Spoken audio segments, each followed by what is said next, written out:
नमस्कार, मैं अमित कुमार सिंह स्वागत करता हूं आप सभी का अपने चैनल दिशम आईएएस पर। साथियों, पिछले सेशन में हमने चर्चा की थी 19वीं शताब्दी में समाज सुधार आंदोलन।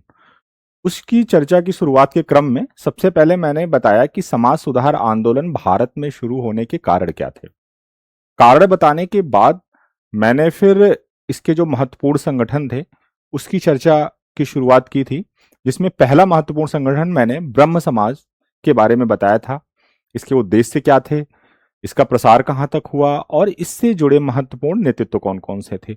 अब इसी क्रम में हम आगे बढ़ते हैं और कुछ महत्वपूर्ण संगठनों की तरफ आते हैं जहां से सवाल आते हैं, उनकी चर्चा करेंगे। ये टॉपिक थोड़ा बड़ा है तो इस पे 3-4 सेशन हम करेंगे। आज हम उसी क्रम में दूसरे सेशन पर कुछ महत्वपूर्ण संगठनों को लेकर आए हैं। आगे बढ़ते हैं। फिर इस क्रम में हम सबसे पहले शुरुआत करते हैं, उसके आगे ब्रह्म समाज के बाद प्रार्थना समाज पर आते हैं। प्रार्थना समाज, इसकी जो स्थापना हो रही है वो 1867 में हो रही है। कहां इसकी स्थापना हुई? तो मुंबई में हुई। माना जाता है कि यह संगठन जो है, जब केशव चंद्र सेन जो ब्रह्म समाज के एक लोकप्रिय नेता थे, जब वो मुंबई की यात्रा पर जाते हैं, पश्चिम की यात्रा पर, तो उन्हीं से प्रभावित होकर यह संगठन स्थापित हुआ था। इसके जो संस्थापक थे वो आत्माराम पांडुरंग और महादेव गोविंद रनाडे थे। आत्माराम पांडुरंग, ये ध्यान रखिएगा, पूछा जाता है। आत्माराम पांडुरंग और इसके दूसरे महत्वपूर्ण संस्थापक थे महादेव गोविंद रनाडे, जिन्हें शॉर्ट में कहते हैं एमजी रनाडे। ठीक है। खास बात थी इस संगठन की कि भले ही ये ब्रह्म समाज से प्रभावित होकर स्थापित हुआ था, लेकिन इसके सिद्धांत कुछ मूल रूप से उससे भिन्न थे। जैसे ये जो संगठन था, ये पूर्ण रूप से हिंदू धर्म से अपने आप को एक अलग संगठन के रूप में नहीं स्थापित करता है। इसने हिंदू धर्म की जो भक्ति से जुड़ी मान्यताएं थी या बहुदेववाद की जो परंपरा थी, पूजा पाठ उपासना, इन सब से इसने कोई विरोध नहीं किया। इसके साथ साथ इसने जो है हिंदू धर्म में जो कुरीतियां व्याप्त थी समाज में, जैसे विधवा का विवाह न होना, सती प्रथा की मौजूदगी, इन सब के विरुद्ध इसने संघर्ष किया। छुआछूत, जातिवाद, ये सारे संघर्ष आपको ब्रह्म समाज में भी दिखाई देंगे। लेकिन ब्रह्म समाज क्या है, जो हिंदू धर्म की जो स्वाभाविक उसका विकास था, जैसे कि बहुदेववाद, मूर्ति पूजा, इन सब का भी वो विरोध करता है। वो सिर्फ एकेश्वरवाद की बात करता है। तो यहां पे ये ब्रह्म समाज से अलग हो जाता है। कहां अलग हो जाता है? हिंदू धर्म की मान्यताओं को लेकर। ब्रह्म समाज सिर्फ एकेश्वरवाद की बात करता है। जैसे हिंदू धर्म में बहुदेववाद रहा है, शुरू से रहा है, आप देखो वैदिक काल से चला आ रहा है। प्राकृतिक देवताओं के आधार पर कितने सारे देवताओं का उल्लेख मिलता है। बाद में मूर्ति पूजा शुरू हुई तो उसमें भी बहुत सारी देवी देवताओं की मूर्ति बनी। इन सबको ये ब्रह्म समाज ने कहा नहीं, एक ईश्वर होगा, निराकार होगा, मूर्ति पूजा नहीं होगी। इन सारे प्रिंसिपल को ये उससे अलग कर लेता है। यहां पे हिंदू धर्म की मान्यताओं से संबंधित ये उसकी स्वाभाविक विकास की प्रक्रिया के साथ जोड़ता तो है हिंदू धर्म की, लेकिन जो हिंदू धर्म की कुरीतियां थी उस पर यह भी प्रहार करता है, जैसे कि जातिवाद, छुआछूत, ठीक है, विधवा नारियों की स्थिति को लेके, विधवा पुनर्विवाह के लिए इसके नेताओं ने काफी प्रयास किया। तो यहां पर ये उसी तरह से काम करता है। अब हम देखते हैं कि प्रार्थना समाज से संबंधित कौन कौन से महत्वपूर्ण तथ्य हैं जहां से प्रश्न आते हैं। ठीक है। अब एक परमहंस संगठन था, इसकी परमहंस सभा की चर्चा कर लेते हैं। यह स्थापित हुआ था मुंबई में ही, महाराष्ट्र में ही, 1849 में। ठीक है, 1849 में महाराष्ट्र में ही। इसके जो संस्थापक थे वो दादोबा पांडुरंग थे।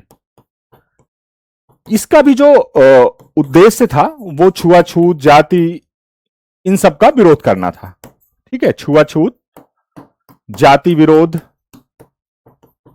मतलब जो सामाजिक कुरीतियां थी, महिला से संबंधित महिलाओं की जो दुर्दशा थी उनका विरोध, इसी को रिवाइव करते हैं। तो जो ये परमहंस सभा है दादोबा पांडुरंग की, इसी का रिवाइव फॉर्म, कह सकते हैं कि जो प्रार्थना समाज था वो रिस्ट्रक्चर्ड होता है।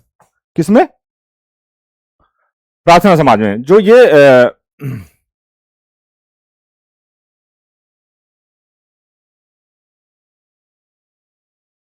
परमहंस सभा का ही एक तरह से ये रिस्ट्रक्चर्ड रूप था, पुनर्रूप से यह स्थापित होता है प्रार्थना समाज। ठीक है, उसी को और व्यवस्थित फॉर्म में और विकसित रूप में और बहुत सारे उद्देश्यों को जोड़कर आगे बढ़ाया जाता है ये 1867 में। और इससे महत्वपूर्ण कुछ तथ्य उसको देख लेते हैं। जैसे रनाडे इसके जो संस्थापक सदस्य में थे, इन्होंने एक शुद्धि आंदोलन चलाया। इनका जो शुद्धि आंदोलन था वो मदिरापान का विरोध, ठीक है, विवाह में फिजूल खर्ची, इन सब के विरुद्ध था। मदिरापान का विरोध, विवाह में फिजूल खर्ची का विरोध, ठीक है, फिजूल खर्ची का विरोध। एक और शुद्धि आंदोलन चला था, वो हम आगे बताएंगे। वो चला था आर्य समाज के संस्थापक दयानंद सरस्वती के द्वारा चलाया गया था। वो क्या था, उसमें जो हिंदू धर्म से परिवर्तित होकर क्रिश्चियनिटी के प्रभाव में आकर या दबाववश या इस्लाम जिन्होंने ग्रहण कर लिया था, फिर से उनको हिंदू धर्म में वापस लाने के लिए शुद्धि आंदोलन चलाया गया था। तो ये उससे पृथक है। आप ध्यान रखिएगा, दो शुद्धि आंदोलन मिलते हैं, एक रनाडे का, एक आर्य समाज के दयानंद सरस्वती का। इनका जो शुद्धि आंदोलन था वो कुछ सामाजिक कुरीतियां जैसे मद्यपान का विरोध, विवाह में फिजूल खर्ची का विरोध, नृत्य, गायन, संगीत, इन सब का जो इस पे बहुत ज्यादा खर्च होते थे, उन सब का विरोध इन्होंने किया था अपने शुद्धि आंदोलन के दौरान। ठीक है, तो ये एक महत्वपूर्ण फैक्ट है, ये आप ध्यान रखिएगा, इससे पूछा जा सकता है सवाल। इन्होंने एक पुस्तक भी लिखी, रनाडे ने, एक आस्तिक की धर्म में आस्था। एक आस्तिक की धर्म में आस्था, इनकी पुस्तक का नाम था एक आस्तिक की धर्म में आस्था। ठीक, आगे बढ़ते हैं, कुछ और महत्वपूर्ण फैक्ट देखते हैं प्रार्थना समाज से संबंधित। संगठन के स्तर पर आते हैं। इन्होंने एक संगठन बनाया रनाडे ने, विधवा विवाह संघ।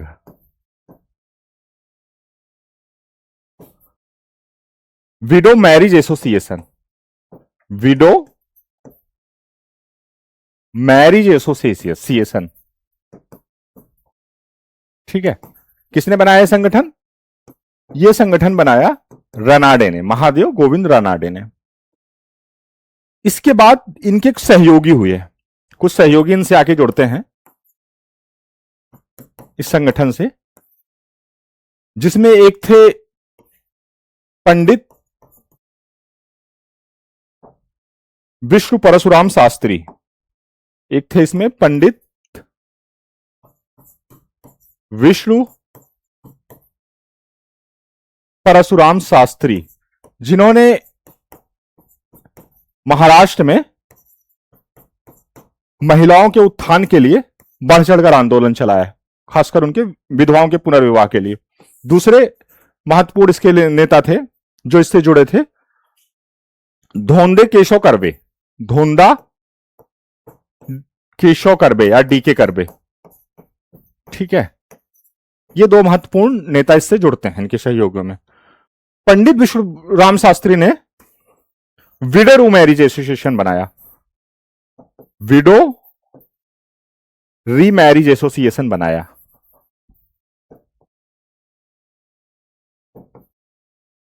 विडो रीज मैरिज एसोसिएशन बनाया। नाम थोड़ा सा अलग है। रनाडे ने जो संगठन बनाया वो था विधवा विवाह संघ, विडो मैरिज एसोसिएशन। ये जो बना रहे हैं विडो री मैरिज एसोसिएशन, यानी विधवा पुनर्विवाह संघ, विधवा पुनर्विवाह संघ। इन दोनों संगठनों को ध्यान रखिएगा, जो माइन्यूट सा अंतर है दोनों के नाम में ध्यान रखिएगा। विधवा विवाह संघ की स्थापना रनाडे ने की थी, विधवा पुनर्विवाह संघ की स्थापना, री मैरिज एसोसिएशन की स्थापना वो पंडित विष्णु परशुराम शास्त्री ने की थी, जो कि इनके सहयोगी थे। दूसरे सहयोगी का एक महत्वपूर्ण योगदान है, इन दोनों ने ही इन्होंने विधवा पुनर्विवाह पे बढ़ चढ़कर काम किया। डीके कर्वे ने महिलाओं की शिक्षा पे बहुत जोर शोर से काम किया। तो इन्होंने जो संगठन बनाया, डीके कर्वे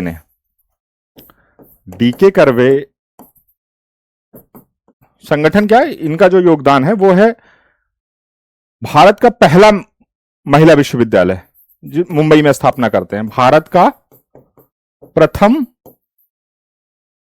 महिला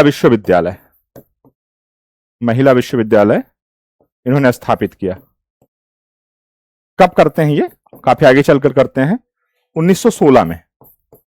ठीक है, 1916 में इन्होंने, डीके कर्वे ने भारत का पहला महिला विश्वविद्यालय स्थापित किया। और विष्णु परशुराम शास्त्री ने क्या किया था, विडो रीमैरिज एसोसिएशन की स्थापना की थी। इन्होंने जो इस संगठन की स्थापना की थी वो 1850 में की थी। ठीक है,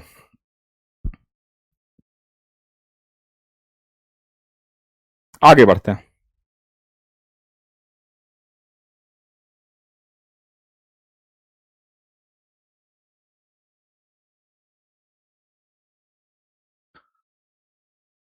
पंजाब में जो है प्रार्थना समाज का विस्तार लाला हरदयाल ने किया था। पंजाब में प्रार्थना समाज का विस्तार दयाल सिंह ने किया था। दयाल सिंह,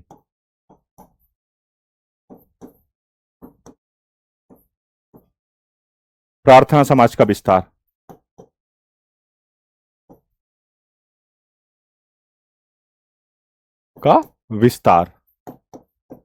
ठीक है, दयाल सिंह ने किया था। अब अगले संगठन पर आते हैं, पूना सार्वजनिक सभा। यह भी एक महत्वपूर्ण संगठन है। जैसा कि नाम से स्पष्ट हो रहा है, इसकी स्थापना पूना में हुई थी। पुणे में प्रार्थना समाज की स्थापना के ठीक 3 साल बाद 1870 में हुई थी। इसके जो संस्थापक थे, जो प्रार्थना समाज के 2 संस्थापकों में से एक नाम महादेव गोविंद रनाडे, एमजी रनाडे ने इसकी स्थापना की थी। इसके जो उद्देश्य थे राजनीतिक प्रकृति के थे। जैसे कि यही संगठन है जिसने ब्रिटेन के हाउस ऑफ कॉमन्स में याचिका के माध्यम से जनप्रतिनिधित्व की मांग की थी कि भाई जिस तरह से आपके यहां लोकतांत्रिक शासन है, क्यों ना भारत के लोगों को, जब आप यहां पे अपनी सत्ता स्थापित कर लिए हो, तो इनको भी आप डायरेक्ट प्रतिनिधित्व क्यों ना दो। तो प्रत्यक्ष प्रतिनिधित्व की मांग करते हैं ये ब्रिटिश संसद से। इसके अलावा भी इन्होंने बहुत सारे राजनीतिक मुद्दों को उठाया, किसानों से जुड़े मुद्दों को उठाया, किसानों के लगान में कमी के मुद्दे को उठाया। इस तरह से इनके जो ज्यादातर मुद्दे थे वो राजनीतिक आर्थिक प्रकृति के थे।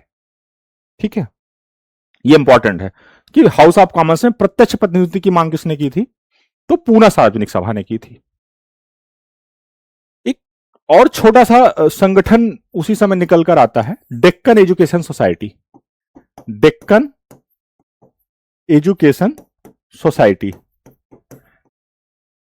रनाडे के ही नेतृत्व में, रनाडे के ही एक फॉलोवर थे आगरकर। आगरकर ने इसकी स्थापना की थी, इस संगठन की, डेक्कन एजुकेशन सोसाइटी की। पूरा नाम था इनका गोपाल कृष्ण आगरकर। गोपाल कृष्ण आगरकर, गोपाल कृष्ण आगरकर इनका पूरा नाम था। इन्होंने स्थापित की थी। ये जो संगठन था एजुकेशन सोसाइटी, चूंकि नाम से ही लग रहा है, तो ये शिक्षा से जुड़ा था। शिक्षा, महाराष्ट्र में शिक्षा के प्रसार और उसके विकास के लिए। इसका बाद में नाम कर दिया गया था डेक्कन एजुकेशन सोसाइटी का पूना फर्ग्यूसन कॉलेज। इसका नाम बाद में कर दिया गया था पूना फर्ग्यूसन कॉलेज।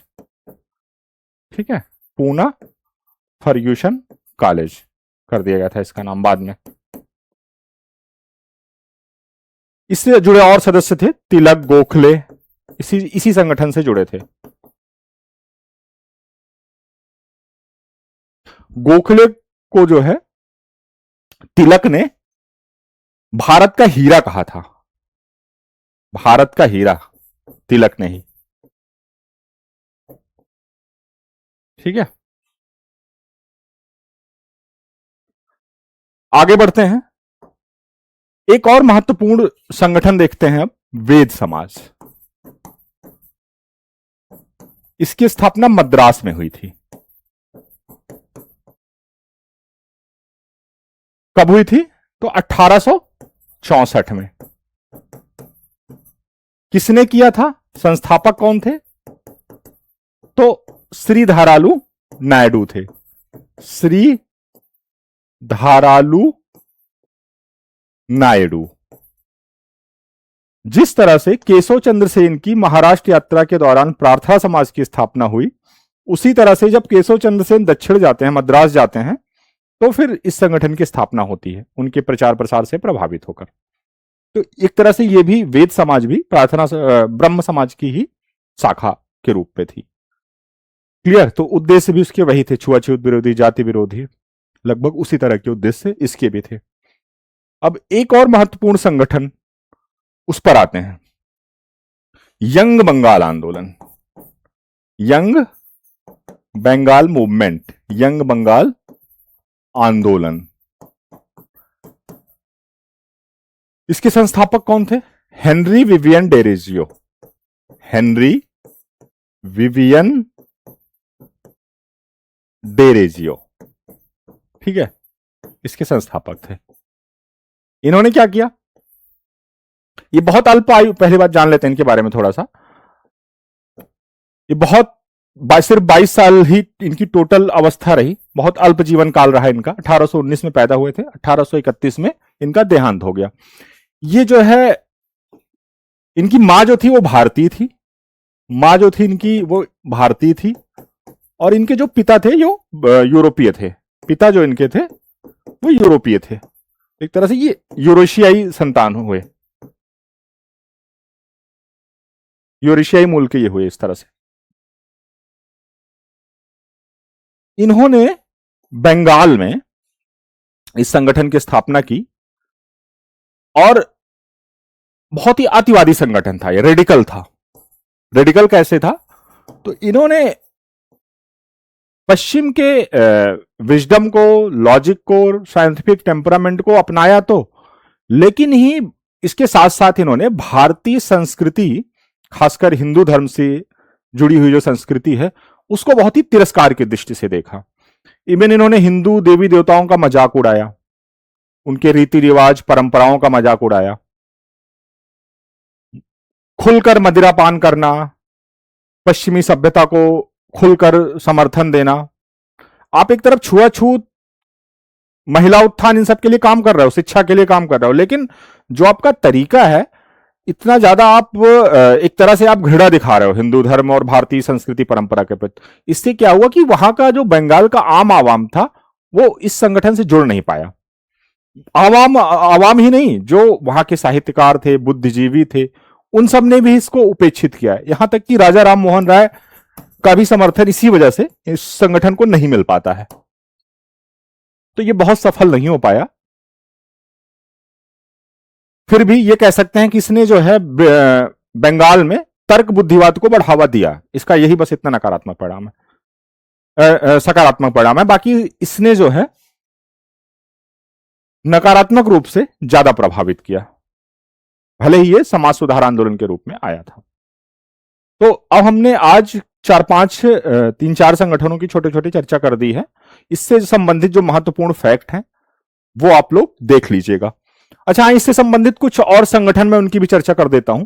जैसे इन्होंने हेनरी विवियन डेरेजियो ने 1829 में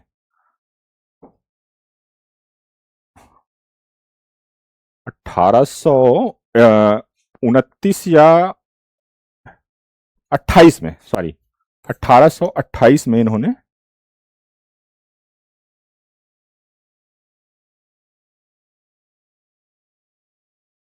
एकेडमिक एसोसिएशन की स्थापना की थी, शिक्षा को बढ़ावा देने के लिए।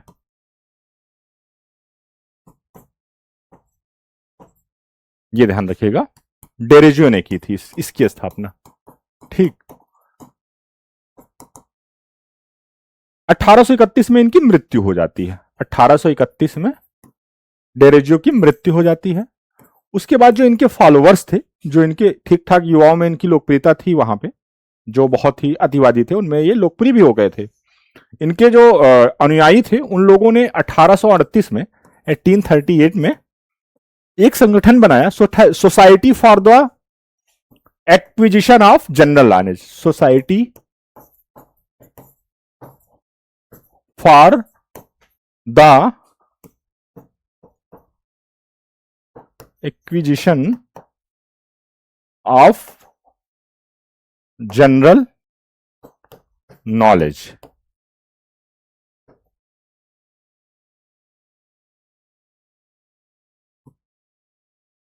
मतलब शिक्षा और सामान्य ज्ञान को, सहज बुद्धि को बढ़ावा देने के लिए उन्होंने सोसाइटी फॉर द, इनके अनुयायियों ने एक्विजिशन ऑफ जनरल नॉलेज नाम का एक संगठन बनाया। ठीक है, इनको बहुत सारे नेताओं ने क्या क्या कहा था वो भी देख लेते हैं। जैसे सुरेंद्रनाथ बनर्जी ने पूछ लेता है ये डेरेजियो को क्या क्या कहा था। 3-4 तरह की इन्हें उपाधियां दी थी। जैसे एक इन्हें बोला बंगाल में आधुनिक सभ्यता का अग्रदूत। बंगाल में आधुनिक सभ्यता का अग्रदूत, पायनियर ऑफ मॉडर्न सिविलाइजेशन इन बंगाल। दूसरा इन्हें क्या कहा, हमारी जाति का पिता बोला इन्हें, हमारी जाति का पिता, फादर ऑफ आवर कास्ट।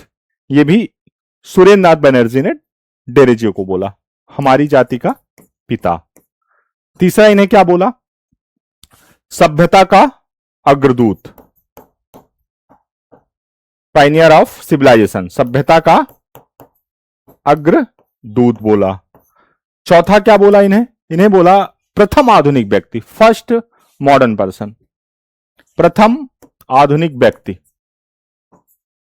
आधुनिकता में तो खैर इनकी कोई कमी थी नहीं, आप लोगों ने देखा ही इनकी आधुनिकता, कुछ ज्यादा ही आधुनिक थे।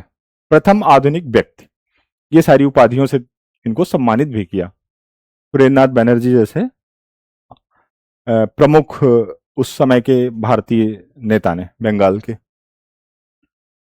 ठीक है, रनाडे को भी कुछ कहा गया था, उसको भी देख लेते हैं, जो कि प्रार्थना समाज के संस्थापक थे और पूना सोसाइटी के संस्थापकों में थे, संस्थापक सदस्य थे। पूना सार्वजनिक सभा के संस्थापक सदस्य थे। प्रार्थना समाज के 2 संस्थापक थे, आत्माराम पांडुरंग और महादेव गोविंद रनाडे। रनाडे को कहा गया था पश्चिम, इनको कहा गया था पश्चिम की सभ्यता, पश्चिम भारत में सांस्कृतिक पुनर्जागरण का अग्रदूत। पश्चिम भारत में सांस्कृतिक